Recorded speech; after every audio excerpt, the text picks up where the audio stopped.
Hi hello నమస్తే. పవన్ కళ్యాణ్ గారు నిన్న ఊరు ఊరు గ్రామానికి సంబంధించిన మాటామంతి, మన ఊరు మన గ్రామం మన ఊరు మన మాటామంతి, మన మాటామంతిలో నేను గతంలో ఒక వీడియో కూడా పెట్టాను. బేసికల్లీ అతను పర్సనల్గా అతను చాలా పేదలకి సాఫ్ట్ కార్నర్తో ఉండే వ్యక్తి అని నేను నమ్ముతున్నా. ఎందుకంటే అతను పొలిటికల్ పార్టీ పెట్టినప్పుడు అతని ప్రసంగాలు నేను ఎవరెవరో పుస్తకాలు చదివాను. చెగువీర లాంటి పుస్తకాలు చదివాను. కమ్యూనిజంలోకి వెళ్ళాడు, దళితవాదంలోకి వెళ్ళాడు, మాయావతి దగ్గరికి వెళ్ళాడు. ఇవన్నీ చేశాడు ఇతను పవన్ కళ్యాణ్ గారు.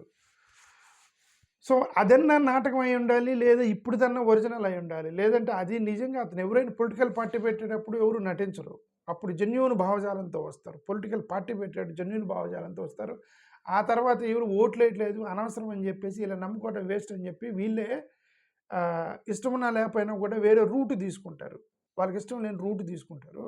ఎంతకాలం మంచోడికి మంచి రోజులు ఉండవు, చెడ్డోడైతేనే మంచి రోజులు ఉంటాయి. మంచోడు చెడ్డోడుగా మారుతాడు ఒక్కోసారి.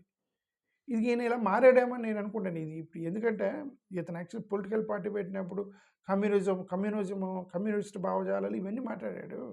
నేను గతంలో కూడా ఒక వీడియో పెట్టాను. ఒక వీడియో మాట్లాడాను నేను గతంలో కూడా. ఈయన కొన్ని ఐడియాలజికల్గా ఈ ఐడియాలజికల్ కంటే అతని భావజాలం కాదు, అది వాట్సాప్ యూనివర్సిటీలో చదువుతున్నాడు. అది నేను చెప్తున్నా ఏంటంటే వాళ్ళకి వాట్సాప్ గ్రూపులు ఉంటాయి కదండి, ఇవన్నీ కూడా వాళ్ళ మన తెలుసు కదా వాట్సాప్ గ్రూపులు. ఈ వాట్సాప్ గ్రూప్లో రిజర్వేషన్స్ ఎత్తేయాలి, ఫ్రీ బీస్ ఇవ్వకూడదు, ఒక కుల నిర్మూలన సాధ్యం కాదు, ఇవన్నీ కూడా అక్కడి నుంచి వస్తున్నవి.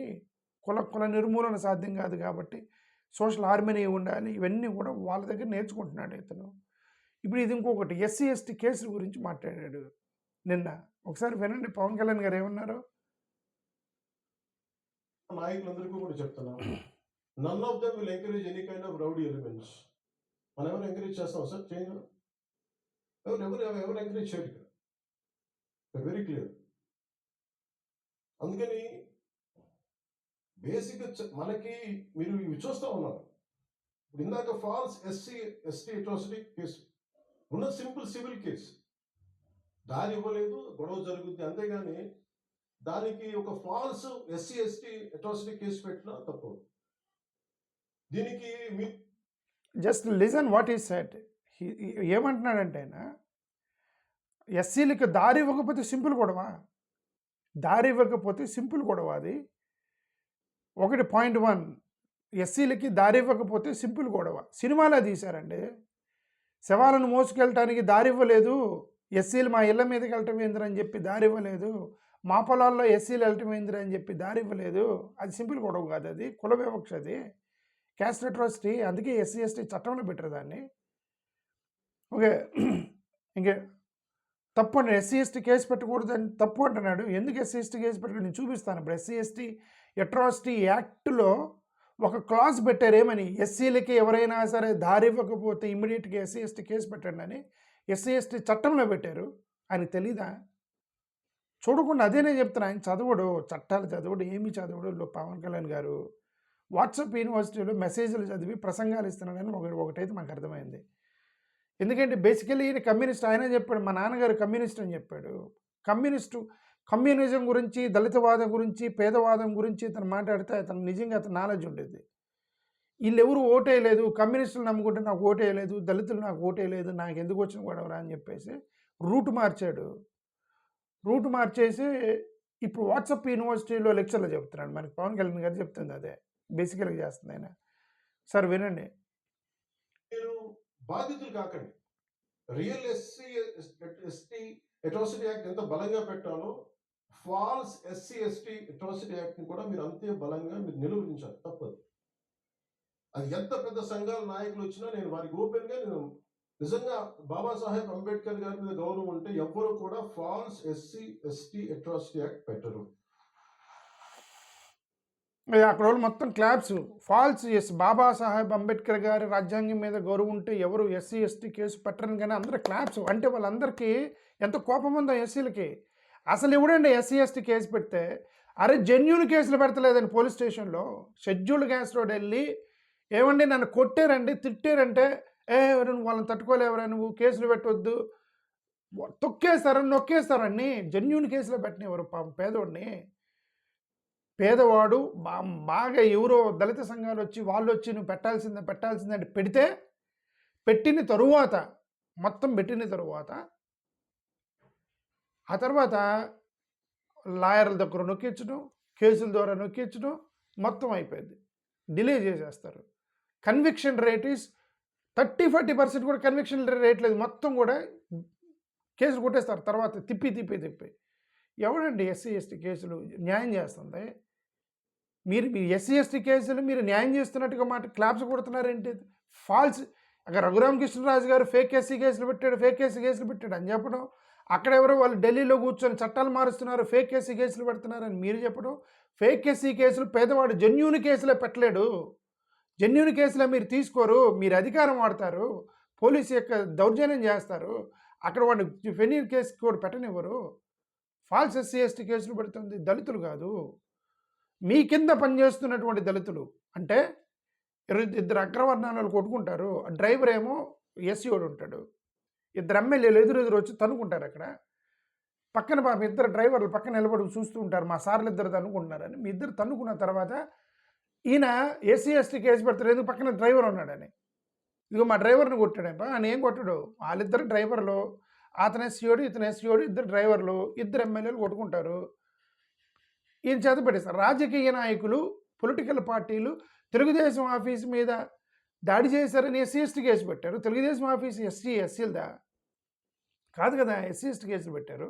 వైఎస్ఆర్సీపీఎల్ టీడీపీఎల్ మీద ఎస్సీ ఎస్టీ కేసులు పెడతారు, టీడీపీఎల్ వైసీపీ మీద ఎస్సీ ఎస్టీ కేసులు పెడతారు. ఎందుకు వాళ్ళు అనుకుంటారు. రాజకీయ గొడవలకు కూడా ఎస్సీ ఎస్టీ కేసులు పెడతారు. మీరు ఎస్సీ ఎమ్మెల్యేని కొడితే కదా ఎస్సీ ఎస్టీ కేసు, ఎస్సీ రాజకీయ నాయకుడు కొడితే కదా ఎస్సీ ఎస్టీ కేసు.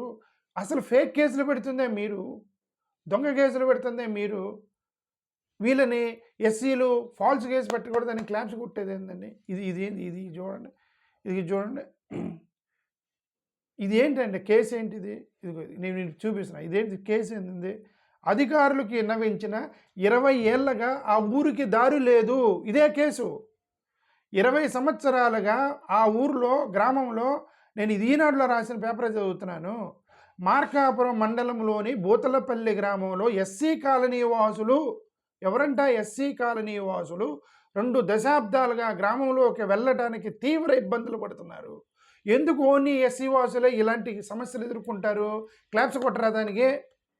ఎస్సీ వాసులే ఎందుకు ఈ సమస్యను ఎదుర్కొంటారు? ఎస్సీ వాసులే శవాలు తీసుకెళ్ళలేరు. మొన్న అక్కడ మీరు మా ఇంటి నుంచి శవం తీసుకెళ్ళకూడదని ఒక చనిపోయిన అగౌరవము. ఎస్సీ వాసులకి ఎందుకు ఈ గొడవ? ఎస్సీ వాసులకి ఎందుకు ఈ తీవ్ర ఇబ్బందులు? ఎస్సీ కాలనీలో నుంచి నేరుగా గ్రామం ఆంజనేయ స్వామి దేవాలయానికి వెళ్ళాలి అంటే ఎవరైనా చనిపోతే ఇక్కడ రాశారు ఏమని, ఇక్కడ ఏమని రాశారా? ఇదేమని రాశారంటే, ఆ గ్రామంలో ఎస్సీ కాలనీలో వాళ్ళకి అదే దారిన ఆ దారినే వాళ్ళకి దారి ఇవ్వాలి అని చెప్పేసి పూర్వీకులు రాసుకున్నారట. 2002లో రాసుకున్నారట. ఏమంటే మీరు ఇల్లులు కట్టేటప్పుడు దారి ఉండాలి, ఇట్లా దారి అలైన్మెంట్ వేస్తారు కదండి. అందరు రియల్ ఎస్టేట్ వ్యాపారులే కదా, మీరందరూ రియల్ ఎస్టేట్ వ్యాపారులు డబ్బులు సంపాదించి రాజకీయాల్లోకి వచ్చారు కదా. రియల్ ఎస్టేట్ వేసేటప్పుడు నువ్వు అలైన్మెంట్లో దారి ఇస్తావు కదండి. మరి అది ఎస్సీ కాలనీలకు దారి ఇవ్వరా? మీరు ఎస్సీ కాలనీలు వేస్తారు, దారి ఇవ్వరా వాళ్ళకి? వాళ్ళ పొలాలకు దారి ఇవ్వరా? వాళ్ళ పొలాలకు దారి ఉండదు, ఎస్సీ కాలనీ దారి ఉండదు. ఇప్పుడు వీళ్ళ సమస్య ఏంటంటే, మార్కాపురంలో వాళ్ళు ఆ గ్రామంలో నుంచి శవం తీసుకెళ్లాలంటే పోలీసులు రావాలట. ఎవరు చనిపోయినా ఫస్ట్ పోలీసులు వచ్చి అక్కడ ఒక కంచేశారట. మీరు దళితులు ఈ గ్రామంలో రాకూడదు, అంటే ఈ దారిలో రాకూడదు, ఇది మా స్థలం అంటారట. మా స్థలం ఇది అని కంచేస్తారట. ఆ కంచె తీయాలి, పోలీసులు వచ్చి కంచె తీస్తే అప్పుడు వీళ్ళు వెళ్ళి శవం పూడ్చుకొని వచ్చిన తర్వాత మళ్ళీ కంచేస్తారట, ఇది మా స్థలం అని. ఎన్ని సంవత్సరాల నుంచి ఈ ఇబ్బంది పడుతున్నారు వాళ్ళు ఎస్సీ ఎస్టీ కేసు పెట్టకూడదా? ఎస్సీ ఎస్టీ కేసు పెట్టకూడదు, ఇలా దారి ఇవ్వకపోతే ఎస్సీ ఎస్టీ కేసు పెట్టకూడదని పవన్ కళ్యాణ్ గారు చెబుతున్నారు. మీరు అడ్డుకోవాలి, ఎస్సీ ఎస్టీ కేసులు మీరు అడ్డుకోవాలి. ఫాల్స్ ఎస్సీ ఎస్టీ కేసు పెడుతున్నారు, దారి ఇవ్వకపోతే గొడవ. ఎస్సీ ఎస్టీ కేసు ఏంది అంటే, నువ్వు ఎస్సీ ఎస్టీ కేసు ఎందుకు అని అంటే, దారి ఎస్సీలకి మాత్రమే ఇవ్వలేదని చెప్పి కేసులు వస్తున్నాయి. అక్కడ ఎప్పుడన్నా మీరు గొడవ పడ్డారా? దారి ఇవ్వలేదని చెప్పేసి వేరే కులాలు గొడవ పడ్డారా? ఎందుకు ఎస్సీలే గొడవ పడుతున్నారు మాకు దారి ఇవ్వలేదని, ఎందుకు ఎస్సీలే మా శవాలను తీసుకెళ్తలేదు అంటున్నారు, ఎందుకు ఎస్సీలే మా వాళ్ళని మా దళితులనే మీరు తీసుకెళ్తలేదు ఎందుకు అంటున్నారు? వాళ్ళే కదా సఫరర్స్, వాళ్ళు పెట్టకూడదు ఎస్సీ ఎస్టీ కేసులు. అందుకనే ఎస్సీ ఎస్టీ యాక్ట్లో తీసుకొచ్చి పెట్టరు దాన్ని. ఇదిగో చూడండి, ఎస్సీ ఎస్టీ యాక్ట్ ఇది. పవన్ కళ్యాణ్ గారు తప్పు, మీరు కేసు పెట్టనివ్వద్దు, మీరందరూ పనిచేయాలి. ఎందుకు వీళ్ళకి ఎస్సీలకు వ్యతిరేకంగా పనిచేయమని రెచ్చగొట్టడం ఏంటంటే, మీరు ఇది చూడండి, ఇది ఎస్సీ ఎస్టీ యాక్ట్కి సంబంధించిన ఒక క్లాజ్ చదువుతున్నాయి. ఎస్సీ ఎస్టీ యాక్ట్లో ఉన్న షీట్ ఏంటి? ఎస్సీ ఎస్టీ యాక్ట్లో ఉన్న షీట్ మీకు అది వైట్గా కనిపిస్తున్నట్టుంది. ఓకే, నేను చదువుతున్నాను. Denies a member of scheduled caste or scheduled tribe may customary right of passage to a place of public resort or obstruct such member so to prevent him from using or having access to a place or a public resort to which the other member of public or any other section thereof have a right to use or access to. SC ST చట్టంలో ఉందండి. ఏమని? దళితులకి ఎవరైనా సరే, schedule caste వాళ్ళకి ఎవరైనా సరే దారి ఇవ్వకపోయినా వాళ్ళకి పబ్లిక్ వాటికి యాక్సెస్ ఇవ్వకపోయినా, ఆ పక్కన వాటర్ ఉందండి, మేము ఇలానే ఈ దారి నుంచే వెళ్ళి మేము వాటర్ తెచ్చుకోవాలి అంటే మా ఇంటి ముందు నుంచి వెళ్ళకూడదు మీరు అనకూడదు. వాళ్ళు బతకాలి కదండి, వాళ్ళు కూడా బతకాలి కదా, వాళ్ళు చనిపోతారు కదా. ఇప్పుడు ఆ మార్కాపురంలో గొడవ ఏంటి? వాళ్ళు చనిపోతారు, చనిపోయినప్పుడు అక్కడ ఆంజనేయ స్వామి గుడికి వెళ్ళాలన్నా ఆ దారి అనట, అక్కడ శవానికి వెళ్ళాలన్నా అదే చనిపోతే పూడ్చిపెట్టాలన్నా అదే దారి.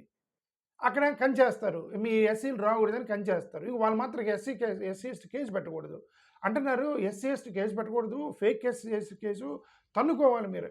అదొక చిన్న గొడవ పడాలి, గొడవ పట్టడానికి శక్తి ఆడుతుంది వాళ్ళకి. మీతో గొడవ పడితే బతకనేస్తారా? చంపేస్తారు కదా. కారంచేడులో చంపేశారు కదా, చుండూరులో చంపేశారు కదా. మీతో గొడవ పడితే ఉంటారా? వాళ్ళకున్న ఆప్షన్ కేసులు పెట్టడమే కదా, వాళ్ళకున్న ఆప్షన్ పోలీస్ స్టేషన్కి వెళ్ళడమే కదా. మీతో గొడవ శక్తి ఉందా ఎస్సీలకి? ఏమండి పవన్ కళ్యాణ్ గారు, ఈయన ఎవరో రాంగ్ గైడ్ చేస్తున్నాడు. అరే ఇప్పుడు మనం చెప్పినా వినడండి ఆయన ఇప్పుడు ఆ వాదం ఎత్తుకున్నాడు. ఆ వాదం ఎత్తుకునేంత వరకు వాట్సాప్లో ప్రసంగాలు ఇస్తూ ఉంటాడు. ఈయన మనకి తలకాయ నొప్పి. ఇప్పుడు వాట్సాప్లో తిరిగేటువంటి మెసేజ్లు మొత్తం కూడా చదివి మనకి చెప్తూ ఉంటాడు. ఇప్పుడు వాట్సాప్ యూనివర్సిటీ రన్ అవుతుంది కదా, ఆ యూనివర్సిటీలో చదివి చెప్తూ ఉంటాడు. ఇక ఇది ఎంతో ప్రాబ్లం. ఇంకే మాట్లాడడం అనవసరం. ఇంకోసారి చెప్పేది ఏంటంటే, పవన్ కళ్యాణ్ గారు ఇచ్చే ప్రతి ప్రసంగం కూడా this is directly affecting the marginalized societies, directly affecting the poor and marginalized people in the Dalit colonies. It's not correct thing. Pawan Kalyan గారు, మీరు వాట్సాప్లో ఏదైనా మెసేజ్ వచ్చినప్పుడు క్రాస్ చెక్ చేసుకోండి, మీ లీగల్ టీంని అడగండి. ఇలా దారి ఇవ్వకపోతే ఎస్సీ ఎస్టీ కేసు పెట్టవచ్చో లేదని అడగండి. ఎస్సీ ఎస్టీ యాక్ట్లో రాశారు దారి ఇవ్వకపోతే ఎస్సీ ఎస్టీ కేసు పెట్టాలని. ఆయన పబ్లిక్గా 10 మంది ముందు చెబుతున్నాడు. ఫాల్స్ ఎస్సీ ఎస్టీ కేసులు పెడతారు. ప్రతివాడు మమ్మల్ని దొంగలు చేస్తారు అండి. ఇప్పటికే మా క్రిస్టియన్సే మమ్మల్ని దొంగలు అంటున్నారు, ఎస్సీ సర్టిఫికేట్ పెట్టుకున్న దొంగలని చెప్పి మా క్రిస్టియన్స్ అంటున్నారని నానా తిప్పలు పడుతున్నాము. వాళ్ళు వచ్చి ఆర్ఎస్ఎస్ వాళ్ళు, బీజేపీ వాళ్ళు వచ్చి మీరందరూ దొంగ సర్టిఫికేట్ మీద ఉన్నారు, వీళ్ళు దొంగలు అంటారు. ఎస్సీ ఎస్టీ కేసు పెడితే మీరు దొంగలు అంటారు. ఎక్కడైనా దొంగతనం జరిగితే ఫస్ట్ ఎస్సీ కాలనీలో వచ్చి ఎదుగుతారు వీళ్ళు దొంగలని చెప్పి. ఈ జీవితాంతం ఈ దొంగలు కోవడమేను స్వామి మీతోటి. వీళ్ళు తెప్పితే ఇంకెవడు దొంగలు ఉంటారా? వీళ్ళు తెప్పితే అసలు ఇన్ని వేల కోట్ల స్కామ్ చేస్తుంది ఎవడు? దొంగలు కాదా? వేల కోట్ల రూపాయలు చెప్పి ఏమంటారు, భూములు కబ్జాలు చేస్తుంది ఎవరు? వాళ్ళు దొంగలు కదా. ఎందుకంటే పేదల మీద పడి ప్రతిసారి వీళ్ళు దొంగలు ఫేక్ కేసు పెడుతున్నారు, దొంగ కేసు పెడుతున్నారు. ఇదే గోల ఎందుకండి వాళ్ళ మీద? పేదల మీద ఎందుకండి మనకి బాధలు? ఒకసారి ఆలోచించాలి. మీరు కూడా, పెద్దలందరూ కూడా ఆలోచించాలి. Thank you. నమస్కారం.